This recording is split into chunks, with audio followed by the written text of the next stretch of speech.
നിങ്ങൾ എപ്പോഴെങ്കിലും നിങ്ങൾ പരിഹരിച്ച ഒരു പ്രശ്നം വീണ്ടും നിങ്ങളെ തേടി വരുന്നതായി ശ്രദ്ധിച്ചിട്ടുണ്ടോ? കാരണം നിങ്ങൾ പരിഹരിച്ചത് യഥാർത്ഥ പ്രശ്നമായിരുന്നില്ല. ചാണക്യന്റെ നേതൃത്വത്തിൽ ആദ്യ ദിവസം തന്നെ ചന്ദ്രഗുപ്തൻ ചെയ്ത തെറ്റ് അതാണ്. പിന്നീട് എന്താണ് സംഭവിച്ചതെന്ന് അറിയണ്ടേ? ചന്ദ്രഗുപ്തൻ അതിമോഹിയായിരുന്നു. മിടുക്കനായ ചാണക്യന്റെ വഴികാട്ടിയായി ഉയരാൻ ദൃഢനിശ്ചയം ചെയ്ത ഒരു യുവ രാജകുമാരൻ.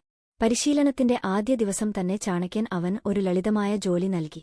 രാജകീയ ഉദ്യാനത്തിൽ നിന്ന് കളകൾ നീക്കം ചെയ്യുക. ആത്മവിശ്വാസത്തോടെയും അഭിമാനത്തോടെയും ചന്ദ്രഗുപ്തൻ അത് ചെയ്തു. എന്നാൽ കളകളെ വേരുകളിൽ നിന്ന് പറിച്ചെടുക്കുന്നതിനു പകരം അവൻ മുകൾ ഭാഗം മുറിച്ചുമാറ്റിക്കൊണ്ടിരുന്നു. അത് മതി, അയാൾ ചിന്തിച്ചു. എല്ലാത്തിനുമുപരി പൂന്തോട്ടം ഒറ്റനോട്ടത്തിൽ വൃത്തിയായി കാണപ്പെട്ടു. പക്ഷേ അടുത്ത ദിവസം തന്നെ കളകൾ തിരിച്ചെത്തി. കൂടുതൽ കട്ടിയുള്ളത്, കൂടുതൽ ശക്തം. ചാണക്യൻ നിരാശയോടെ അവനെ നോക്കി. ചാണക്യൻ അവനെ രൂക്ഷമായി ശകാരിച്ചു. കാണാവുന്ന പ്രശ്നങ്ങൾ മുറിച്ചുമാറ്റുന്നതിലൂടെ ഒരു രാജ്യം നിലനിൽക്കുമെന്ന് നിങ്ങൾ കരുതുന്നുണ്ടോ? മുകൾ ഭാഗം മുറിക്കുന്നത് അനിവാര്യമായതിനെ വൈകിപ്പിക്കുകയുള്ളൂ. വീണ്ടും വളരുന്നത് അതിലും മോശമാണ്.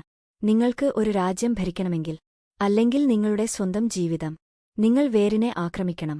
ആ നിമിഷം വരെ നേതൃത്വം പെട്ടെന്നുള്ള പരിഹാരമാണെന്നാണ് ചന്ദ്രഗുപ്തൻ കരുതിയത്.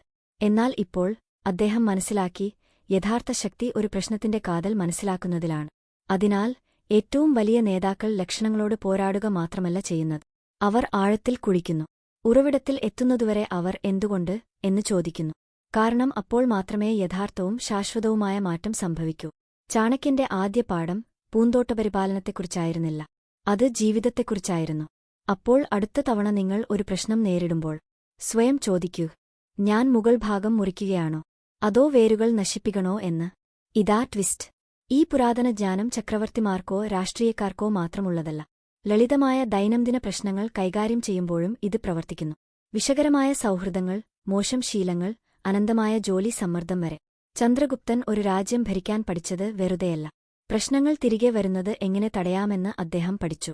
നിങ്ങൾക്കും കഴിയും. ഇപ്പോൾ എന്നോട് പറയൂ, ഇന്നത്തെ ഏത് കളയാണ് നിങ്ങൾ മുകൾ ഭാഗം വെട്ടിമാറ്റുന്നത്? അഭിപ്രായങ്ങളിൽ ഷെയർ ചെയ്യുക. കാരണം നമ്മൾ വേർ നീക്കം ചെയ്തില്ലെങ്കിൽ അത് വീണ്ടും വീണ്ടും വരും.